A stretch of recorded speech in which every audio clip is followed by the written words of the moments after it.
Olá, bom dia, sejam bem-vindos para mais uma super live.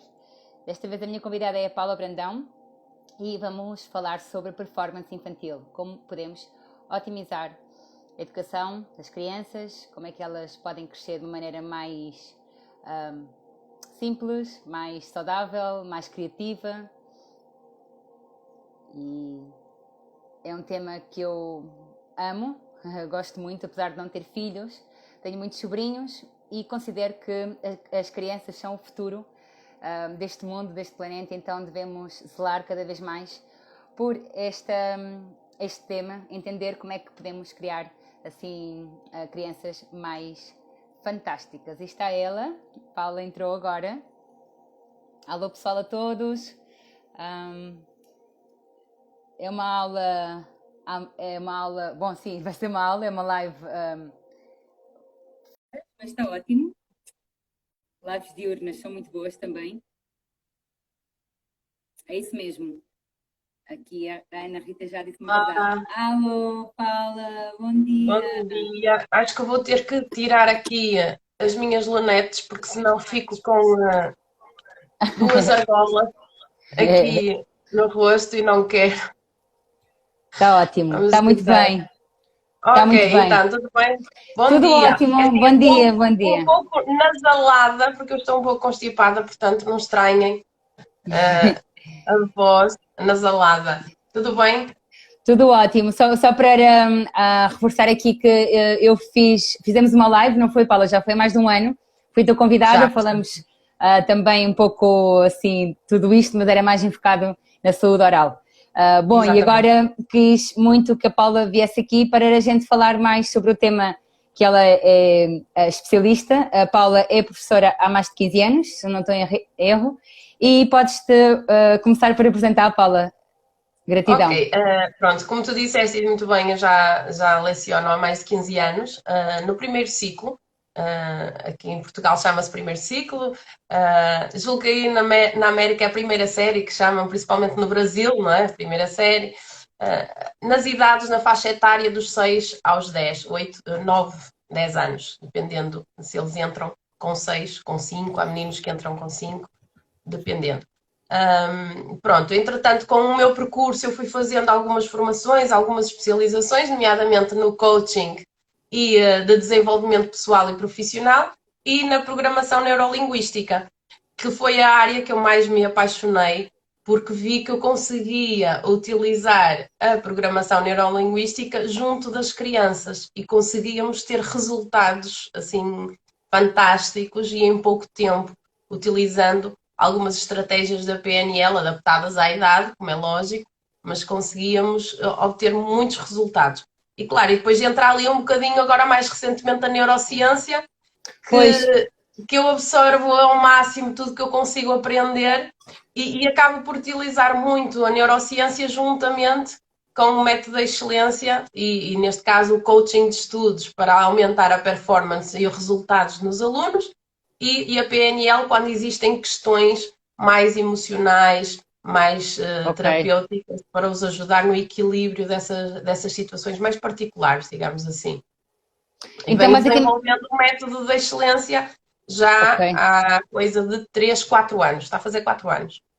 Ok, parabéns. O método de excelência é teu, ou seja, Entendeu? é o teu método que foste compilando assim informações de vários sítios e chegaste a Sim, esse sim, sim. método. Excelente. Exatamente. Excelente Fui mesmo, método de compilando excelência. diferentes áreas, juntando à minha experiência e aos resultados que eu ia obtendo e consegui criar, no fundo, uma estratégia de trabalho junto com as crianças e jovens, porque depois o coaching de estudos, nós trabalhamos com a malta até ali aos 18 anos, conseguimos trabalhar Até aos com, 18. a, com essa malta até eles ingressarem até na universidade, Que conseguimos bom. ajudar imenso na criação de rotinas, hábitos de trabalho, estratégias de estudo, métodos de estudo que são muito mais eficazes, Pois, rentabilidade de tempo, e escusam exato. de estar ali horas infinitas a estudar e a não obter rendimento, digamos assim, porque isso já nos aconteceu a nós, não é? Pois, exatamente. É produtividade, é saber também aquilo que vais estudar, não é? Na faculdade, que é uma área, Exatamente.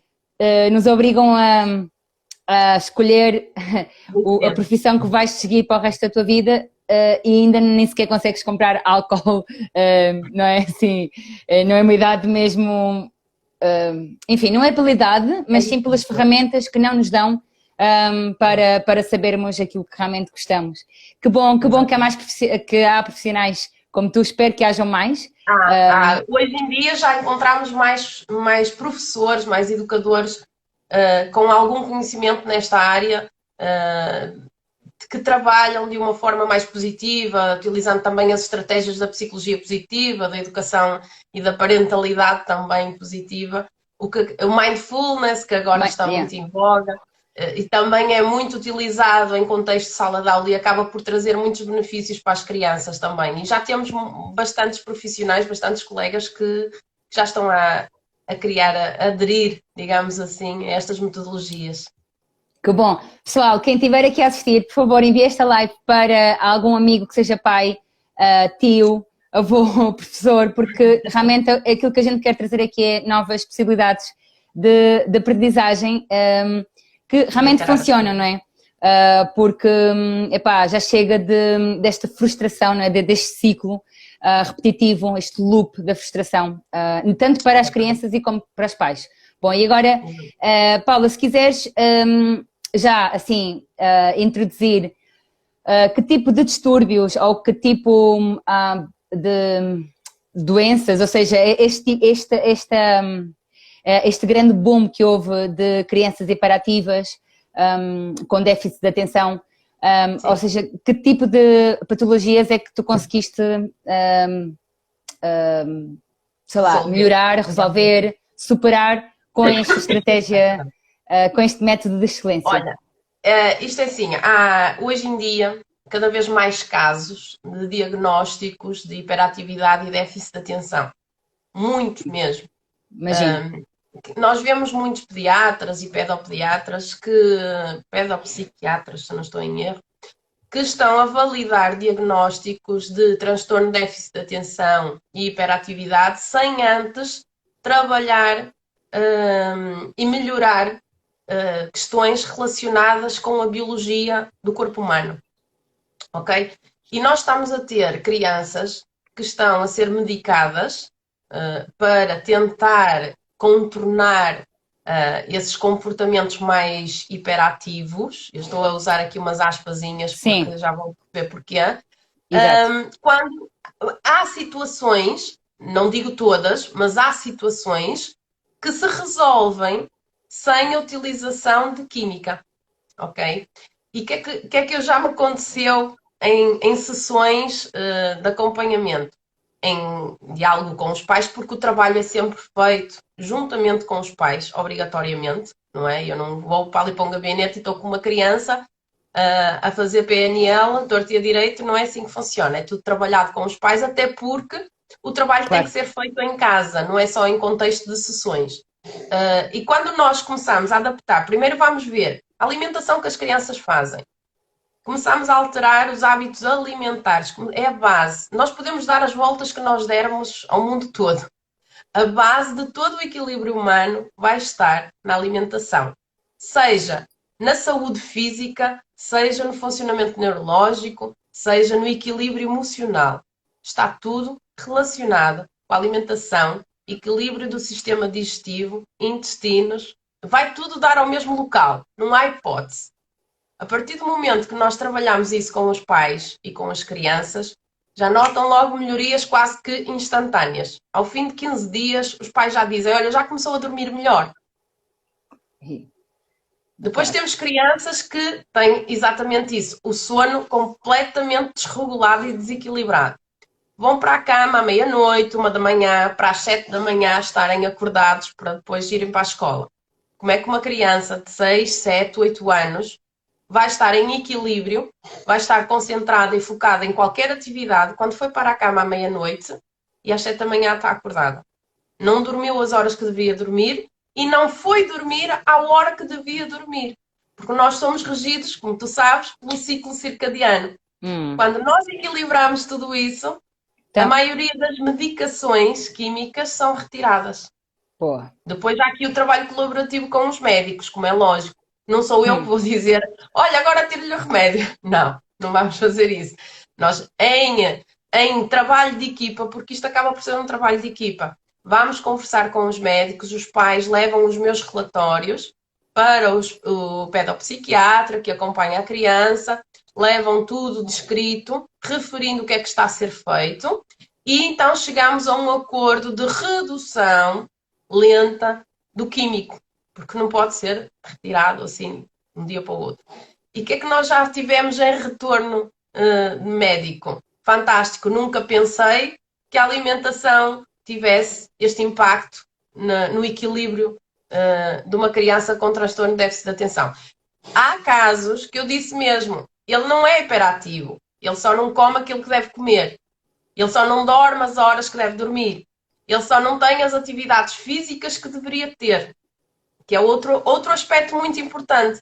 Hoje em dia, as nossas crianças estão demasiado tempo dentro de casa. E eles têm que ir para a rua, eles têm que se sujar, eles têm que apanhar frio, têm que apanhar chuva, têm que esfolar os joelhos, têm que ser expostos aos perigos controlados, como é óbvio, porque tudo isso é essencial para o desenvolvimento do cérebro, para o desenvolvimento de pequeninos neurotransmissores que vão ajudar depois a saber o que é o risco, o que é que não é o risco, o que é perigoso, o que é que não é perigoso, até onde é que eu posso ir e é seguro para mim. Se eles não têm essas experiências na infância, em adultos não vão ter essa consciência, porque os videojogos não vão dar essa realidade física das coisas. Estar enfiados dentro de casa, nas telas, nos computadores, nos jogos, assistirem YouTube, não lhes vai dar vivência real das coisas. Não lhes vai permitir evoluir a nível neurológico. Nós podemos usar as tecnologias a nosso favor, sim, são positivas, ok. Até porque eu trabalho com programação, eu dou aulas de programação ao primeiro ciclo e pode parecer caricato eu dizer não exponham as crianças tanto tempo ao YouTube, às telas, aos computadores, não é? E depois eu dou aulas de programação. Mas quando é utilizado no contexto educativo, é benéfico, porque eles estão a desenvolver competências, a desenvolver conhecimento. Agora, quando estão ali para passar tempo, é preciso cuidado. E o tempo que eles ficam lá. Exato. Não é? Tudo Exato. isso condiciona o desenvolvimento dos meninos. E nós tivemos imensos casos já de resolvermos essas situações de hiperatividade e déficit de atenção utilizando estratégias que estão validadas pela neurociência. Alimentação, equilíbrio do sistema digestivo. As nossas bactérias que estão lá no intestino vão passar foco e concentração, nervo vago, não é? Todas aquelas ligações que nós sabemos, está validado pela neurociência. São estudos feitos. Não fomos nós que nos lembramos agora, olha, vou fazer isto, não é? Não, existem estudos que validam isso tudo. E se nós aplicarmos isso desde a infância, as crianças vão viver bem. Vão viver bem, vão estar em equilíbrio, vão conseguir focar-se quando tiverem que se focar e vão brincar e vão estar bem dispostas e equilibradas, que é o que nós pretendemos. Não pretendemos que elas sejam excelentes a tirar muito bom a tudo, porque o método de excelência a finalidade do método de excelência não é essa. Não é eles tirarem muito bom ou excelente nos testes escritos. É eles sentirem-se excelentes com eles próprios, com aquilo que eles fazem com eles próprios. Isso é que é o método de excelência, a finalidade. Muito bom, muito bom. Já estou apaixonada, aliás, tudo isto porque eu também já sei e trabalho com esses conceitos, não com crianças, por isso é que, assim, fascinou-me este tema. Paula, é o tal conceito de desconectar para reconectar, não é? Exatamente.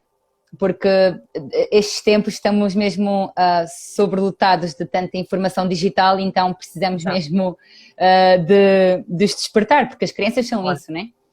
Elas gostam de natureza, então não sabem, lá está, têm que ser direcionadas por um mentor. E falaste muito bem também de uma coisa que quero reforçar, não é? Não é focar tanto na produtividade, ela tirar boas notas, mas sim na felicidade, que é um parâmetro muito mais abrangente, não é só as notas. Sim. Claro que sim, não. Eles podem ser bons alunos, adquirirem competências, adquirirem conhecimentos e terem uma vida feliz, equilibrada, lúdica, que é o mais importante. Quando nós desenvolvemos competências através do lúdico, é muito mais cativante. É como nós próprios adultos, nós também ficamos muito mais motivados para aprender quando temos atividades de lazer que nos dão prazer, independentemente do que me dá prazer a mim, é diferente do que te dá prazer a ti. Mas quando nós estamos motivados por atividades que a nós nos são prazerosas, nós temos muito mais gosto em desenvolver Claro. competências e aprender. E as crianças, mais ainda.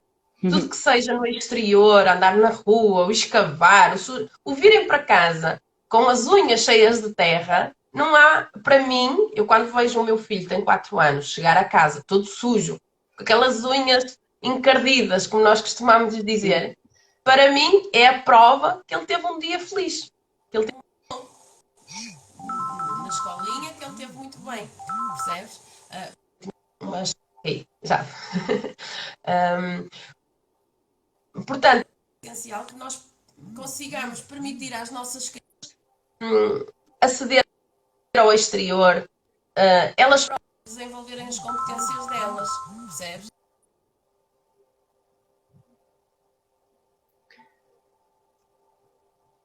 Houve aqui uma interrupção, mas já está a voltar.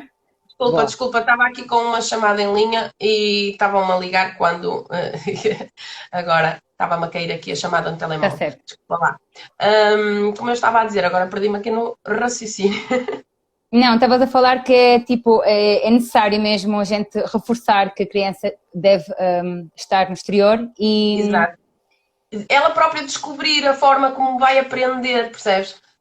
Nós não sermos nós simples transmissores de conhecimento. Nós temos que criar a questão na mente das crianças, permitir que elas se questionem, ok, eu tenho esta situação, como é que eu vou chegar a esta solução? Não chegarmos nós lá e dizermos qual é a solução daquele problema, mesmo quando estamos em contexto de sala de aula, não é? Não vou chegar ali, olha, estas contas fazem-se assim. Não tem piada, não é? Qual é a piada de chegar ali ao quadro, olha, uma conta de somar, vamos assim ao básico.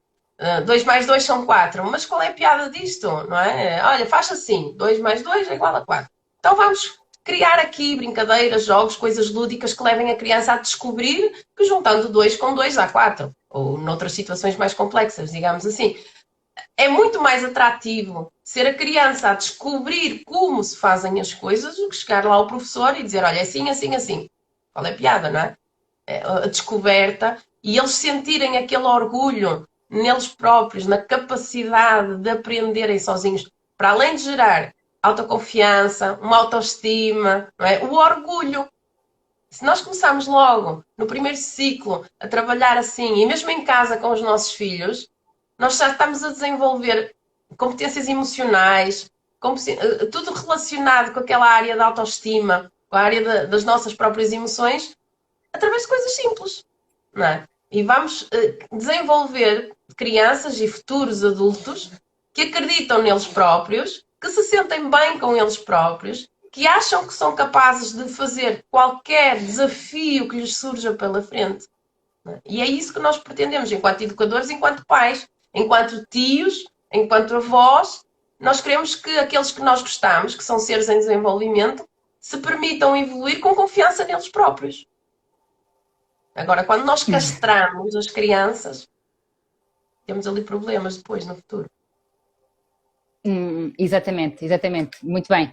É que nem sequer conseguimos perceber as consequências que isso pode trazer para o futuro, não é? E estamos a criar adultos medíocres, frustrados na vida, mas pronto, está aqui método de excelência para trazer-nos essa nova forma de ver a educação. Paula, voltando aqui a um aspecto que tu falaste antes, a nutrição. Pronto, assim, já que é um tema comum, diz-nos, assim, resumidamente, para o pessoal que estiver a ouvir, que tipo de nutrição pode beneficiar a performance da criança, já que isso é um ponto fundamental, disseste muito bem, que isso é o portal, não é? Eu digo que é sempre um pilar, que estamos a construir a casa, um pilar, a raiz, em que tu começas a iniciar a construção, esse pilar deve estar coeso, não é? Que é a nutrição. Então, conta-nos lá que, assim, quais são os alimentos mais tóxicos e os menos tóxicos, como é que, os alimentos, quais são os alimentos que deveríamos focar mais para o crescimento? Sim, então, eu acho que isto já é de conhecimento comum. Nenhuma criança devia ter acesso a alimentos processados. Ponto número um. Acho que a base de tudo começa por aí. É dizer, tudo que seja embalado, venha de uma indústria, de uma fábrica, não é? Com uma enorme lista de ingredientes, em que a mãe ou o pai, quando vai ler, tem lá nomes que nós não fazemos a mínima ideia do que é, automaticamente nós vamos descartar, colocar de lado. Depois há mais resistência da parte dos pais em alterar a alimentação do que propriamente das crianças. Porque as crianças, se forem devidamente estimuladas assim com um jeitinho ou dois, elas aderem sem problema nenhum. Porquê? Porque os pais, o que é que eu vou mandar para o lanche? E os coleguinhas comem isto e depois ele vai ficar a olhar, vai alugar. Há sempre essas palavras que os pais nos dizem, vai alugar, também vai querer. Qual é o trabalho? O trabalho tem que ser feito com os pais primeiro, porque a primeira mudança tem que acontecer nos pais. Os pais têm que primeiro perceber que o benefício vai ser muito superior à perda, não é? À perda daquele prazer momentâneo de comer o chocolate ou as bolachas ou as batatas fritas do pacote. Como muitas destas crianças que estão diagnosticadas com déficit de atenção e hiperatividade levam para o lanche da escola os croissants com fiambre e batatas fritas para de manhã, ao lanche, aqueles pacotinhos. E depois, quando nós dizemos, não pode ser, isso é veneno, você está a envenenar ligeiramente o seu filho um bocadinho todos os dias. Quando nós usamos estas palavras que são um bocadinho pesadas, há pais que acham que nós estamos a exagerar. Mas eu gosto mesmo de exagerar, que é para causar um bocadinho de impacto nesse sentido. Porque quando nós mostramos aos pais o que é que acontece no cérebro da criança quando ela consome demasiado açúcar, não é? Demasiados produtos industrializados, os pais acabam por entender. De facto, nunca pensei que isto pudesse acontecer. Porque depois nós temos dois extremos, dependendo da biologia da criança, como ela esteja, nós temos crianças que quando comem demasiado açúcar ficam elétricas. É como se nós ligássemos à ficha e elas não param um segundo, mexem e agitam-se e ficam completamente... E depois temos o outro extremo, que é quando há as quedas da insulina, a criança fica com sono, apática, depressiva, não tem vontade de fazer nada. Oh mãe, eu até quero aprender, mas não me apetece. Eu queria estudar, mas não consigo. Estou com sono. São expressões que nós ouvimos muito. Quando eles estão na sala, assim, deitados, naquelas posturas, quase a adormecer. O que é que isto significa? Não é normal uma criança ficar com sono ali logo ao fim do almoço. Não pode ser normal. Quando isso acontece, significa que há ali qualquer coisa que precisa de ser trabalhada. Pode ser o equilíbrio do ciclo circadiano do sono, como a alimentação. Normalmente os dois andam ali muito juntinhos. Então nós devemos dar prioridade a alimentos naturais. Carne, peixe, ovos, legumes, frutas. E eu queria só fazer uma chamada de atenção em relação às frutas. A fruta é ótima, é saudável e as crianças podem e devem consumir. Mas há aqui em Portugal, e eu falo agora aqui em Portugal, uma campanha gigante para o aumento do consumo de frutas. Nada contra, até aí tudo bem. Só que depois nós vemos os pais a caírem nos extremos à conta destas campanhas que andam aí do consumo de frutas. Crianças a consumir 5 e 6 peças de fruta por dia. E isso é um extremo que vai acabar por causar mais malefícios do que benefícios, por causa do excesso da frutose no fígado. E depois temos aqui outras condicionantes, que também poderão vir a ser problemáticas e sérias. Comer fruta, sim, 2, 3 pecinhas por dia, e calma aí, não é agora dar fruta em todas as refeições, não é fazer sumos com a fruta, lá aqueles batidos, fazem muitos batidos, acaba por se cair num extremo. Ai, fruta é bom, fruta é saudável, é natural, mas em excesso também acaba por ser prejudicial. Então temos que ter alguns cuidados. É optar sempre. Logicamente, é preferível comer uma maçã do que comer uma barra de chocolate ou um croissant. Ok? Mas não vai agora durante o dia comer 5 maçãs. Porque acabamos por ter situações destes extremos. Porque a criança não vai ficar satisfeita com uma maçã. Vai ter fome, vai continuar com fome. Então nós temos que juntar ali a proteína, damos a fruta acima, juntar ali uma proteína, uma panqueca, um crepe, pode depois rechear o crepe com a fruta partida, fatiada, um pouco de iogurte grego. Optar pelas coisas naturais, a pessoa não precisa de fazer uma alimentação restrita. E só quando nós falamos com os pais, acabamos no fundo por ter que dar alguma instrução, alguma, como nós chamamos, educação nutricional aos pais, com alternativas para que eles saiam um bocadinho da zona de pânico, que é o que acontece com os pais. Os pais entram muito naquela zona de pânico quando nós dizemos, olha, tudo isso que tem em casa é para deitar ao lixo. É quase comum entrar, e agora vai comer o quê? Não é? E quando nós apresentamos estas alternativas, a criança fica super entusiasmada. Olha, vai fazer as próprias bolachas em casa? Mesmo que utilize o açúcar de cana, ok? Porque a criança, se não tem síndrome metabólica, se não tem diabetes, o açúcar é reconhecido pelo nosso organismo, assim como o mel. São nutrientes, digamos, nutrientes não têm nutrientes, são considerados alimentos naturais. O açúcar de cana é reconhecido como nosso organismo, é metabolizado pelo nosso organismo, o que não for metabolizado é guardado em forma de gordura, mas isso já são outras coisas. Mas é uma coisa, mesmo que os pais utilizem um pouco de açúcar para fazer bolachas ou para fazer um bolo, vai ser uma coisa muito mais saudável e nutritiva do que comprar uma coisa feita no supermercado. Claro que é tudo um passo a passo. Aos pouquinhos, nós vamos alterando os ingredientes. Olha, agora, e se experimentasse o stevia? E se experimentasse uma farinha de amêndoas? Vamos modificando aos pouquinhos para também não gerar pânico, porque agora depois também entra aquela parte do coaching, não é? Vamos criar pequenos desafios aos pais, não às crianças, porque as crianças entravam na onda. Muito, muito mais facilmente que os pais. Vamos criando pequenos desafios e eles vão alterando. Dá mais trabalho aos pais, dá. Mas a recompensa que eles vão ter no equilíbrio dos filhos e na saúde dos filhos compensa tudo. Compensa. E então, aqui a orientação para findar e acabar com os déficits de atenção e hiperatividades é mesmo alimentação natural. Evitar ao máximo rótulos, evitar ao máximo embalados e comer o que se comia antigamente. Tudo que venha da natureza, que não tenha lista de ingredientes, que a gente vá ali ao mercado e à feira, compra os legumes, compra as frutas, compra a carne e o peixe e consumir isso in natura. Porque quando eles comem a comida de prato, como nós costumamos dizer aqui, bem, naturalmente não vão ter grande fome para estar a fazer lanche. Então, uma fruta é suficiente se caso queiram ou beber um iogurte natural também. Não há necessidade de estar ali a incutir na criança, que é o que nós temos nas nossas escolas. Eles têm que comer de 3 em 3 horas.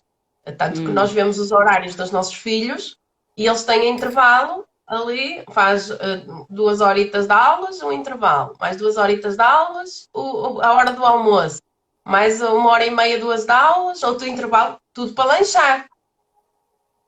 É tudo para lanche. E então eles são obrigados a lanchar e só depois é que podem ir brincar. São mesmo obrigados? Na maioria das escolas, sim. A regra é lancham na sala e depois é que vão para o intervalo.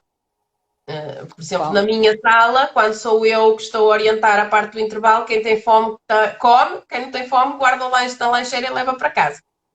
Vá lá. Não, da minha parte é assim, não comes nada, não tenho fome. Então está bem, pode ir. Claro. Não vou estar a obrigar uma criança que não tem fome a comer. Agora, eu sei, tenho perfeita noção que há crianças que podem não almoçar bem e também não querem comer. Ok?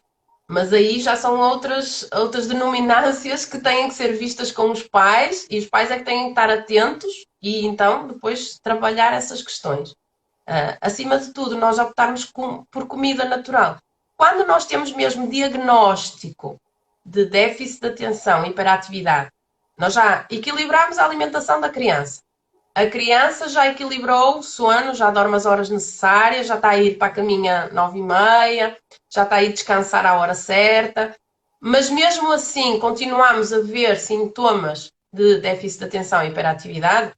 Aqui mantém-se a parte química, porque aqui depois é um trabalho global com várias equipas, acompanhamento psicológico, algumas crianças que precisam, a terapia ocupacional também, e depois o trabalho na organização e gestão de tempo para eles criarem autonomia e conseguirem focar-se em pequeninas tarefas, mas aqui é mais importante que estas crianças façam uma redução da quantidade de amidos.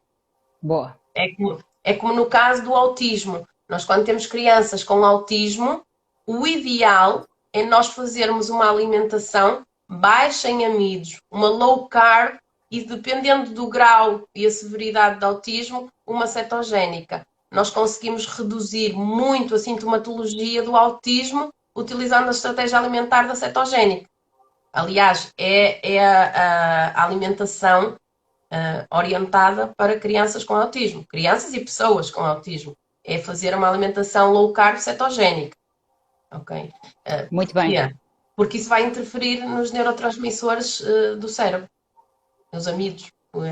Os picos de insulina, tudo que interfira com isso vai interferir com a sintomatologia e os neurotransmissores do cérebro, nomeadamente a dopamina, noradrenalina e por aí.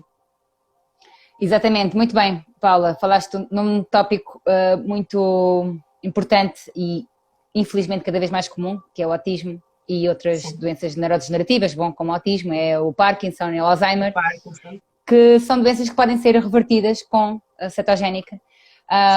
Lá está, a cetogénica terapêutica, que é, pronto, aí bem rigorosa, mas lá está, só há disciplina, só há liberdade se há disciplina. É essa questão que estavas a falar, que os pais não conseguem enxergar, tipo, ok, mas meu Deus, o que é que eu vou comer agora?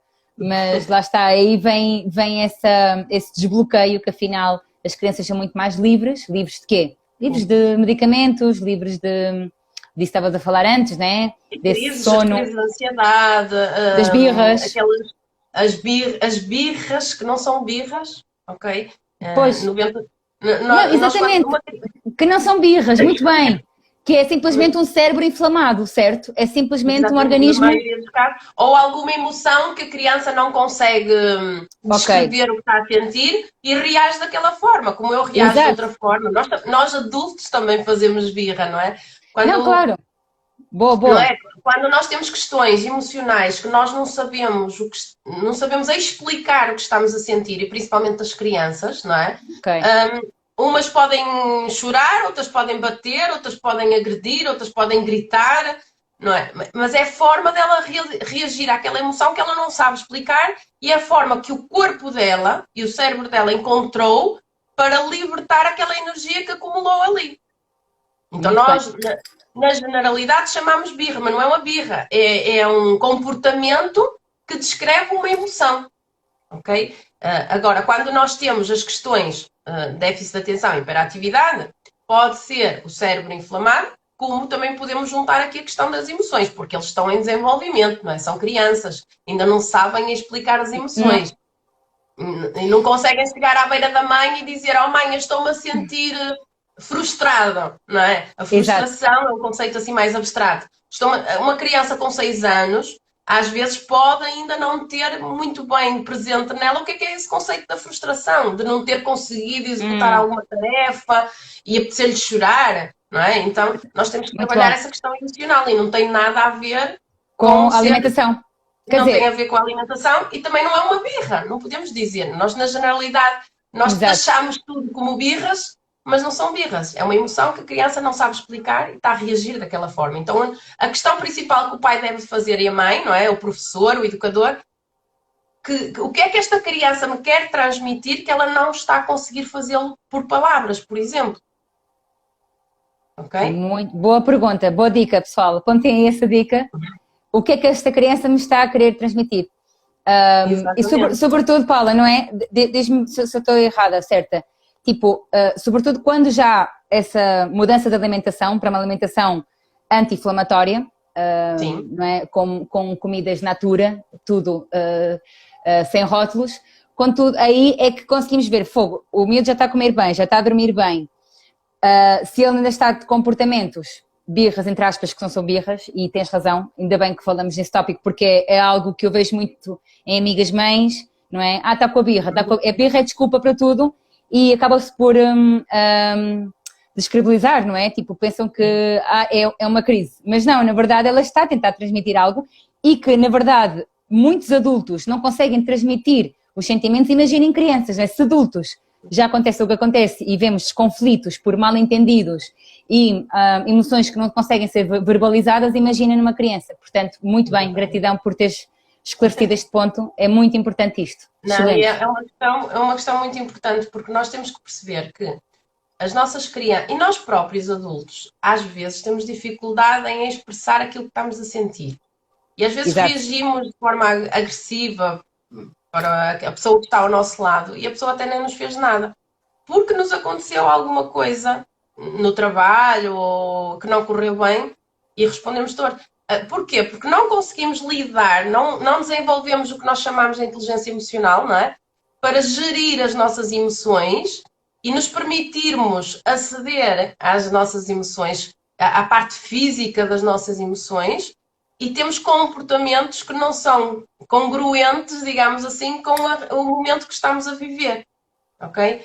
E as crianças, mais ainda, porque ainda estão em desenvolvimento, o cérebro também ainda não consegue explicar imensas situações que acontecem, eles ainda estão a desenvolver experiências e então não conseguem sequer explicar por palavras aquilo que estão a sentir.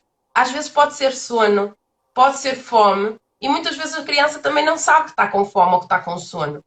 Não é? E se não somos nós adultos a estarmos atentos, ela vai ser birrenta, vai chorar, vai gritar, nós temos aquelas crianças que se deitam nos supermercados no chão e atiram as coisas e começam a bater no chão e essas coisas assim. O que é que está por trás desse comportamento? O que é que ela me quer transmitir? Não é? O que é que aconteceu? E depois existem diversas estratégias que, dependendo do que aconteceu, nós podemos utilizar para contornar essa birra, digamos assim, e ajudar a criança a lidar de outra forma, dando-lhe ferramentas para ela lidar de outra forma com aquela emoção que ela está a sentir, seja raiva, seja tristeza, seja medo. Depois nós vamos ajudar a criança a encontrar ferramentas diferentes para lidar com isso tudo. Paulo, então, dá-nos aqui só algumas dicas para pais que estejam a ouvir, né? Já estamos a falar para pais, se calhar está alguma criança a ouvir, ainda bem, mas como é que os pais podem, ou seja, como reagir quando o filho chora? Ok, há diversas situações que nós podemos, há diversos tipos de choro, digamos assim, não é? Vamos supor que eu vou ao supermercado com o meu filho, tem 4 anos, e ele começa-me a dizer que quer aqueles chocolates ou aquelas coisas que eu não quero dar e que ele sabe que nós não compramos e não trazemos para casa. Numa situação dessas, eu tenho 2 coisas que eu posso fazer. Com 4 anos, eu não me adianta dizer não, nem pensar, não sei o quê, porque a partir do momento que a criança chora, o cérebro bloqueia o diálogo e ou seja lá o que for. Há ali uma resistência. Uau. Então, se o meu filho permite, eu posso abraçar e dizer, olha, compreendo que estejas triste, mas nós não vamos levar isto, e depois posso lhe explicar, porque isto faz mal, porque isto não é bom para ti, e depois vou mudar o foco. Nesta idade dos 4, 6 anos, nós usamos a estratégia que funciona melhor, é mudar o foco. Vamos mudar o foco da criança. Olha, nós não vamos para ali, não vamos comprar aquilo, mas sabes o que é que eu precisava mesmo? Precisava que me ajudasses a escolher ali, por exemplo, as cenouras mais bonitas ali daquele cesto. Ou as maçãs mais bonitas daquele cesto. Vamos ver se consegues encontrar aqui as maçãs mais bonitas. E vamos encher para este saco. Pode ser, ajudas-me? E as crianças normalmente aderem muito bem e ficam logo mudando o foco. Só mudando o foco. Funciona lindamente. Acabámos logo ali com aquela birra, ok? Em que ela viu aquela... Porquê? Porque essas embalagens são muito atrativas aos olhos das crianças, é os bonequinhos, é as cores, e isso chama muito a atenção dos olhinhos deles, e eles... Eu quero aquilo até não presta para nada, não serve para nada, aqueles brinquedos, aquelas coisas assim, que não servem para fazer nada, só que estão tão coloridos, tão fofinhos, não é? A olhar, a criança quer. São feitos para isso. Então, a estratégia dos pais é mudar o foco. Se isto acontecer na escola, é igual. Porque eu não quero fazer esta tarefa, porque eu não gosto de fazer isto. Ok, olha, mas tens que fazer o que os outros meninos também têm a fazer. Então, o que é que tu queres fazer? Eu quero fazer um desenho. Então, está bem. Então, vamos fazer um acordo. Eu deixo de fazer o desenho, mas a seguir tens que fazer esta tarefa. Pode ser? E a criança vai, no fundo, é quase como nós simulássemos entregar-lhe o poder, Uau! ok? É uma simulação. E damos-lhe uma alternativa. Ok, podes fazer o desenho, eu não me importo nada que tu faças o desenho, mas a seguir tens que cumprir a tua tarefa, a tua obrigação. Pode ser? Ah, pode ser. Ok. É, Chega é ao uma, fim, é uma troca, não é? Há uma simbiose. é uma troca. É um acordo, é o que nós É uma- chamamos muito em psicologia, não é? Chama-se muito estabelecer acordos. Agora, como é lógico, nós depois não vamos ser permissivos e permitir que eles não cumpram o acordo. Ok? Exatamente, Quando nós exatamente. fazemos acordos, nós depois temos que ter firmeza para cumprir esses acordos. Ok? Porque é onde existe a maior dificuldade dos pais. É não cair na permissividade. A educação positiva, não é? Dos pais e de alguns professores.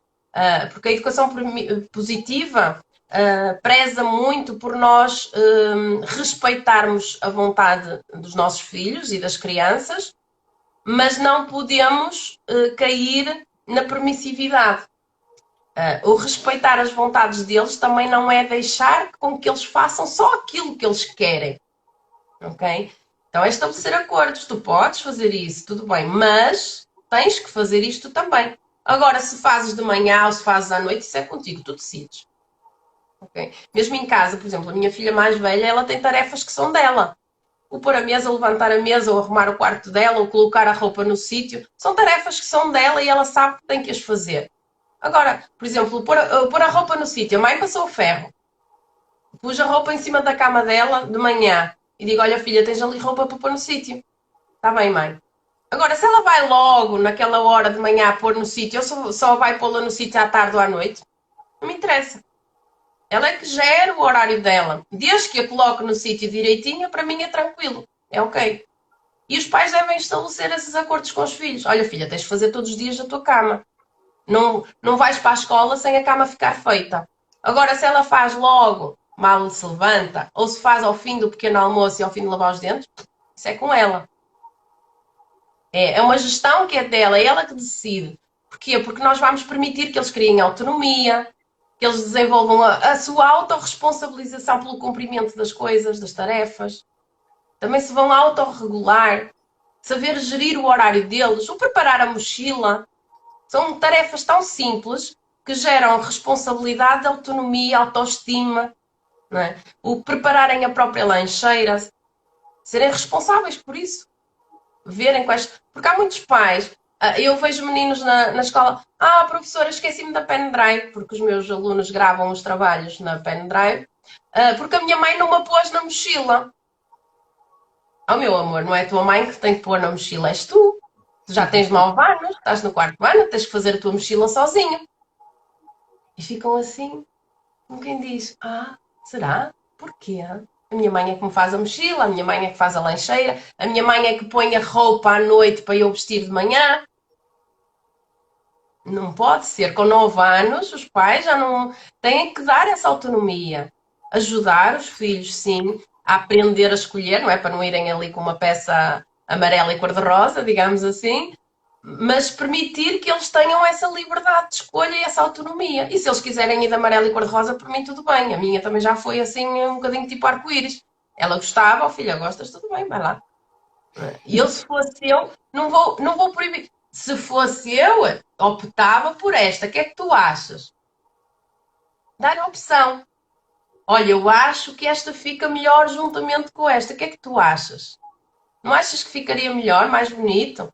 E então permitirmos que eles pensem, reflitam. Não, mas eu gosto de ir assim, eu quero ir assim. Então vai, pronto, tranquilo. Não vamos estar. Porque o que é que eu vejo muito hoje em dia? No primeiro ciclo, principalmente, que é a área que eu mais domino e que mais trabalho, no quarto ano, os pais ainda dão um banho às crianças, colocam-lhes a roupinha à noite para vestirem. Ou seja, a criança nem sequer tem direito de dizer: olha, não quero esta camisola que eu não gosto, ou quero antes aquela. Não. Vamos permitir que eles evoluam, que eles façam as próprias escolhas. Errem nas escolhas, não há problema nenhum em errar. É perante o erro que nós aprendemos. Ok? E eles são pequeninas coisas que nós estamos a construir uma autonomia, uma responsabilização das nossas crianças, e eles vão crescer sem estarem dependentes de muletas. que é o que acontece muito nos jovens que eu acompanho ali do 7º ou 9º ano, que são jovens totalmente dependentes do explicador, do professor de apoio, dos pais, que não andam no autocarro porque têm medo, porque não se sentem à vontade, porque têm receio de passar a paragem. São coisas que eles têm que fazer, que têm que ter autonomia, que têm que ter a autorresponsabilização de não se esquecerem da carteira no autocarro, não se esquecerem da mochila no autocarro. E eles só vão ganhar essa responsabilização e essa autoconfiança neles próprios se desde cedo forem habituados a fazer opções e a responsabilizarem-se por tarefas.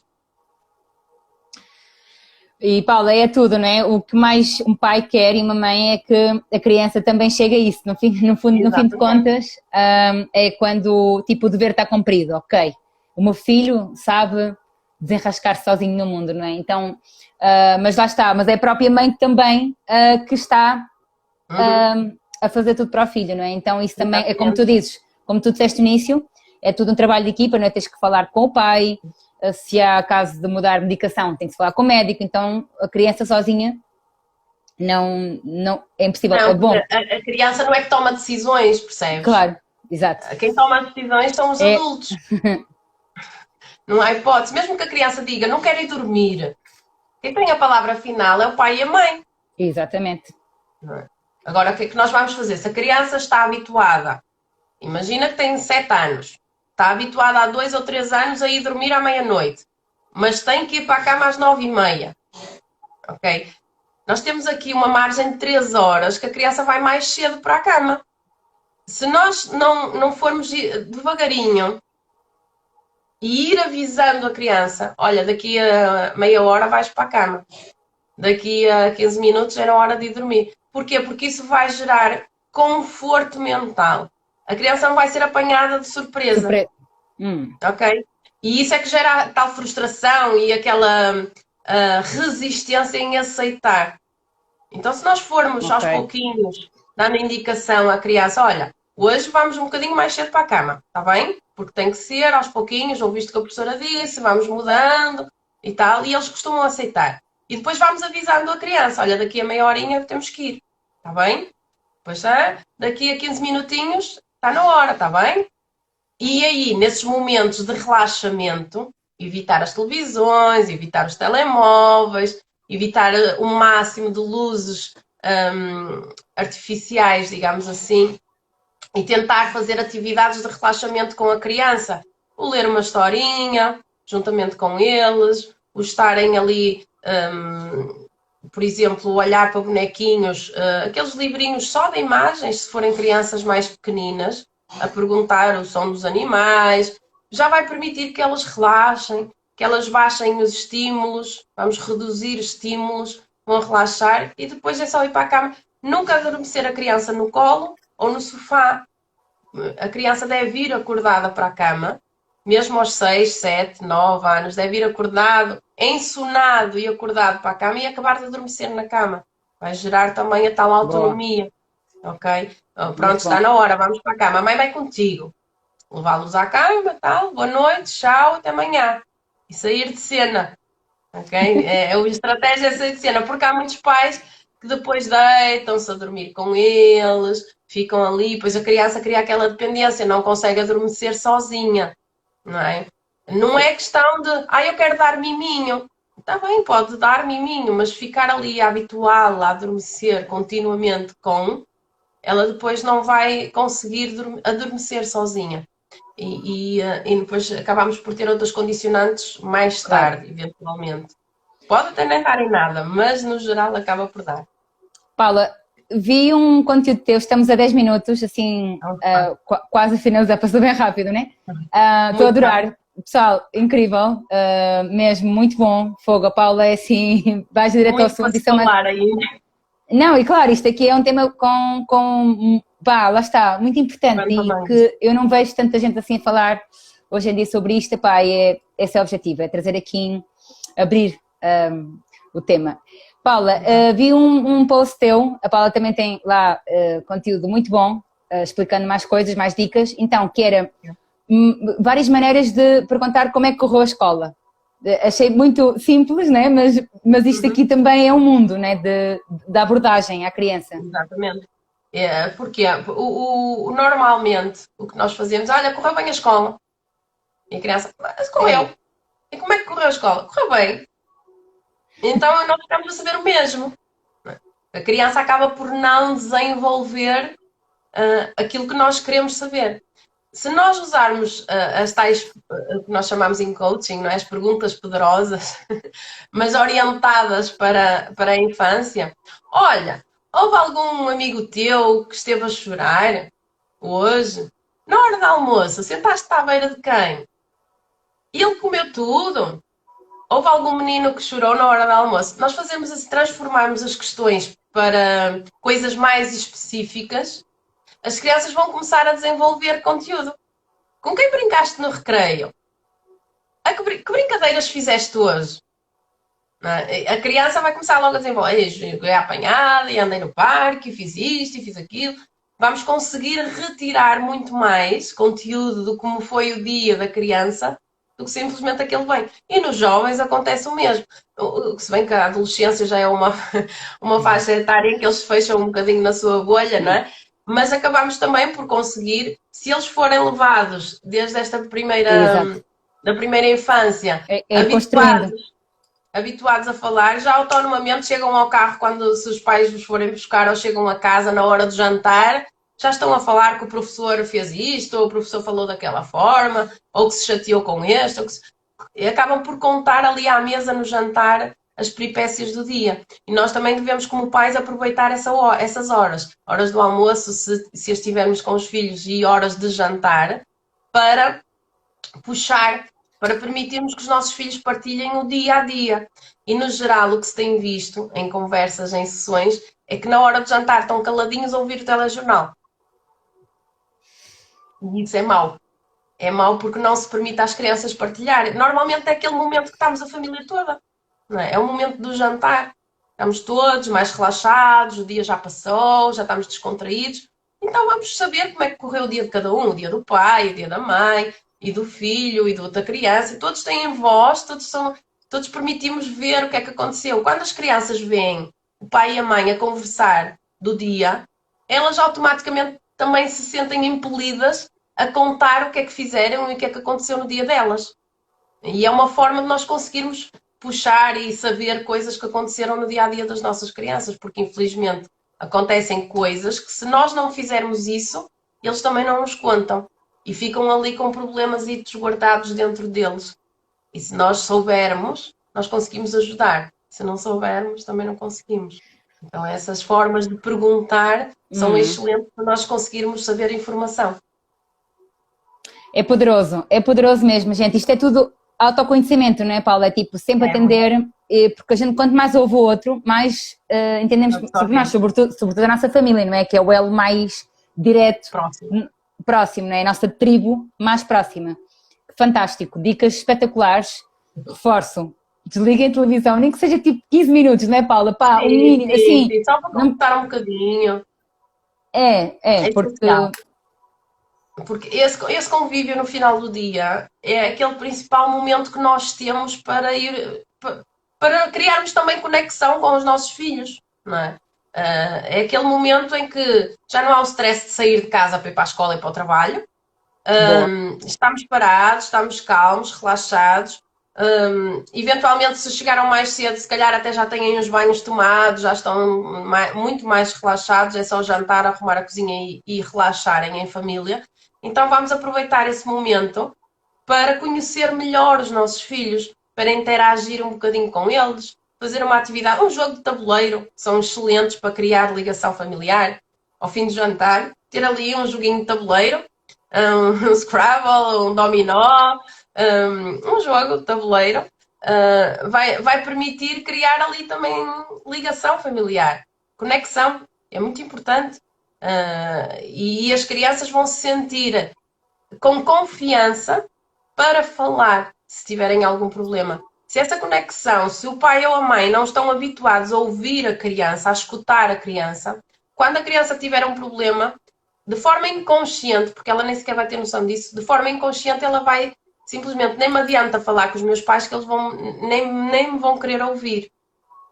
Bom. Porque se eu começo a falar, o meu pai manda-me calar, ou a minha mãe diz para estar calada porque quer ouvir a novela ou quer ver a novela, já me estou a chatear e não sei o quê.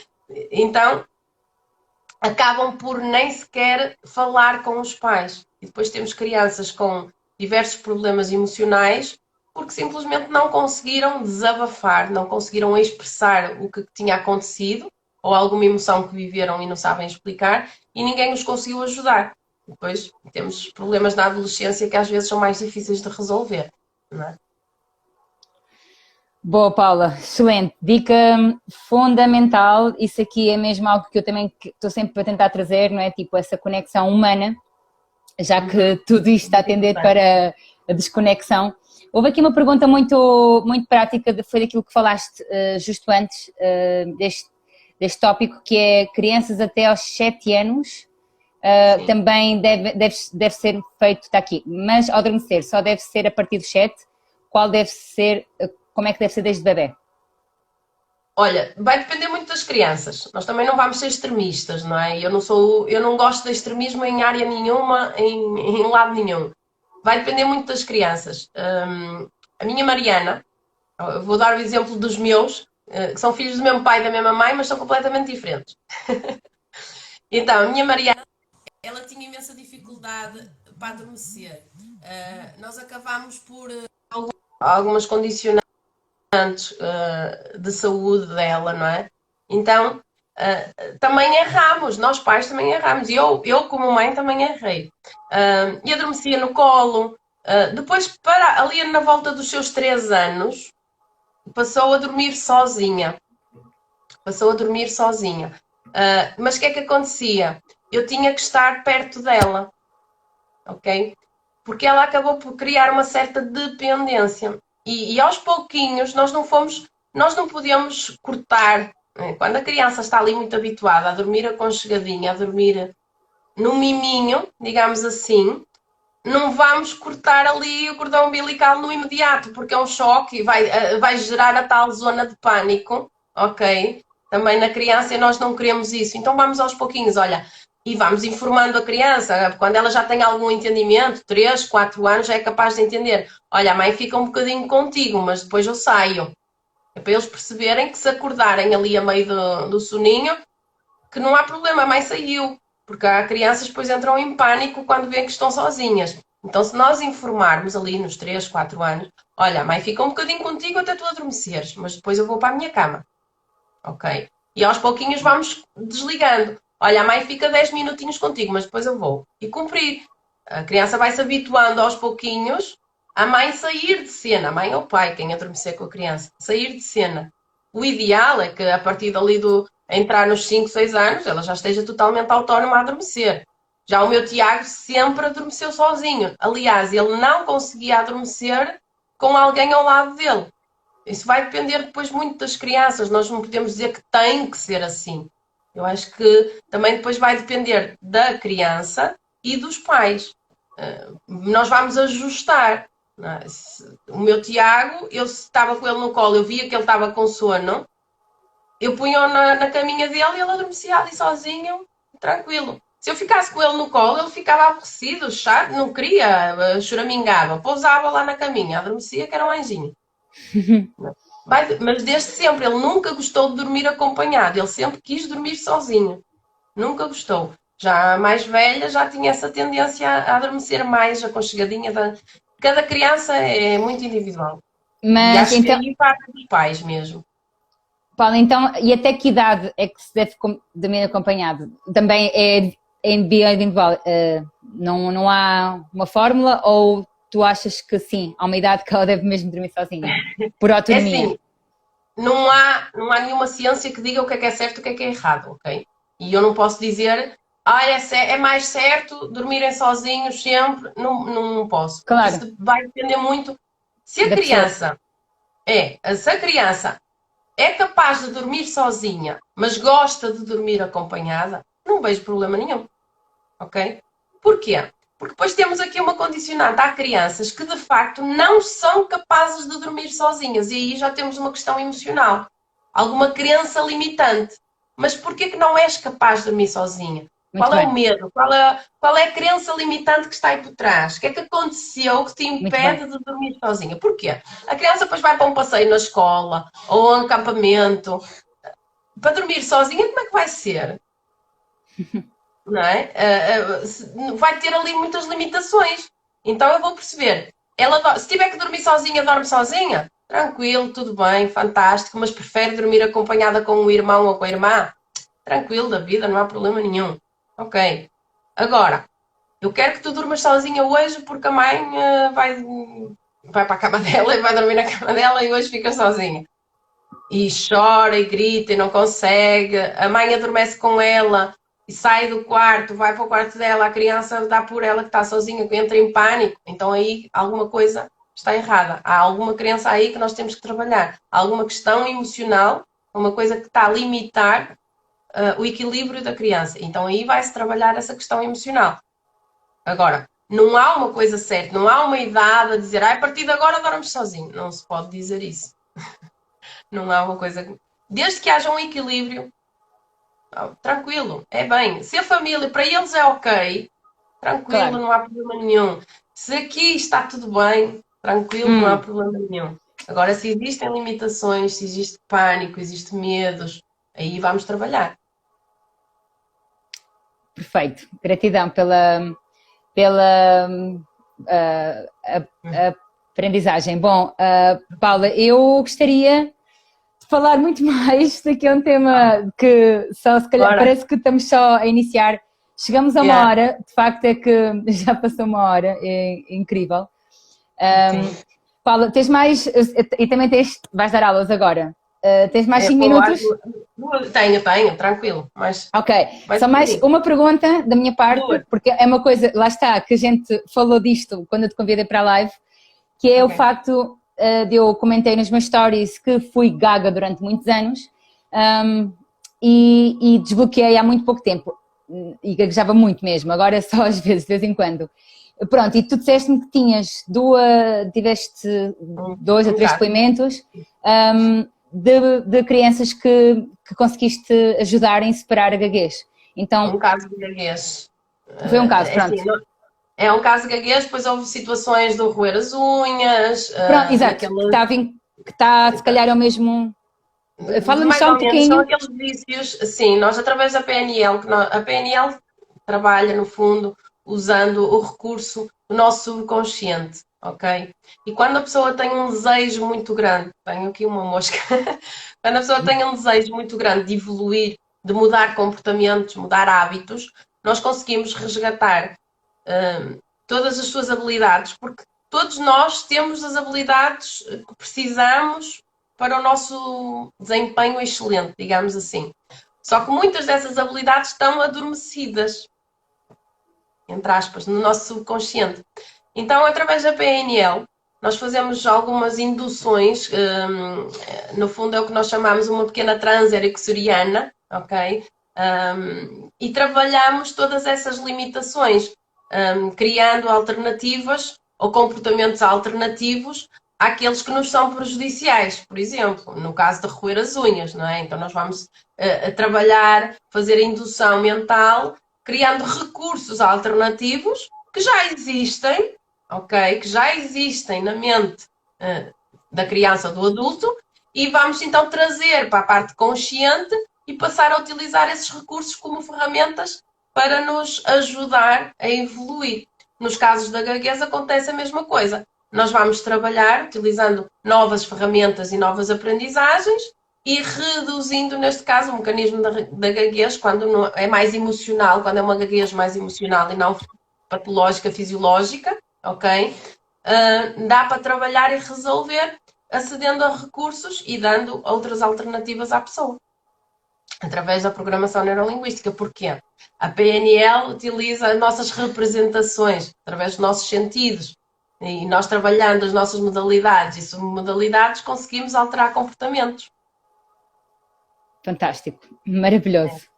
Gratidão, gratidão, Paula. Epá, é só mesmo para dar alternativas, porque pronto, eu, Sim. como fui uma criança gaga, o meu pior pesadelo, e sequer era muito boa aluna na escola, mas o meu pior pesadelo era pedir-me para ler. Que ler até é fácil, porque estás a ler, não é? Não é discursar. Então, pronto, inconscientemente, conscientemente, através da PNL, cheguei lá, mas pronto, isto já é outra história.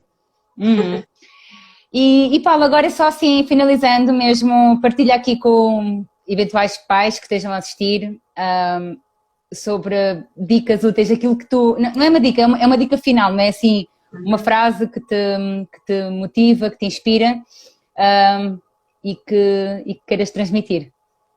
Olha, para os pais é muito importante que eles tenham sempre em mente que todo o comportamento, e esta frase é da PNL, não é? É um dos pressupostos da PNL, todo o comportamento tem uma intenção positiva por trás. Mesmo que esse comportamento nos seja prejudicial. Boa. Existe sempre uma intenção positiva. E nós, enquanto pais educadores, nós temos que ir... Nós não podemos ver as coisas à superfície, temos que ver o que é que está por trás do comportamento.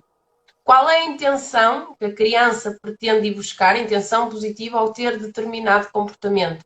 Será o conforto? Será a atenção? Será o sono que está a fazer isto? Será que é fome? Será que é carência? Não. Então vamos ver o que é que está por trás. Ir um bocadinho mais além e não só ver à superfície. É o mais importante. É nós olharmos que nós próprios adultos temos comportamentos que nos são prejudiciais, não é? Mas que têm uma intenção positiva. E às vezes não conseguimos perceber isso. Eu sei que isto me faz mal, mas eu estou sempre a fazer isto. Ok, mas qual é a intenção ao fazer isso? O que é que tu ganhas ao fazer isso? Eu sinto-me bem no fim. Sinto aquele conforto. Por exemplo, as pessoas têm compulsão alimentar, agora falando um pouco, que comem, têm que comer aquele bolo, ou aquele chocolate, ou aquele pão, não é? Compulsivamente, ou comem... eu sinto-me... É um conforto. Então, a intenção positiva é buscar conforto. Ok? Que outros comportamentos podes tu ter que te dão conforto também sem ser comer pão de forma desmesurada, por exemplo? Então vamos à raiz do problema. Qual é a intenção positiva que eu tenho ao ter determinado comportamento? E a partir daí nós conseguimos encontrar soluções para muitos problemas e resolvê-los assim, uns às trás. Seja em que área for, seja em crianças, seja em adultos. Fantástico. Maravilhoso, ou seja, a live já foi incrível. Finalizar assim é só a cereja em cima do bolo. Muito, muito grata, Paula. Bom, é só seguir a Paula, quem não conhecia, para contactar mais coisas específicas, enfim.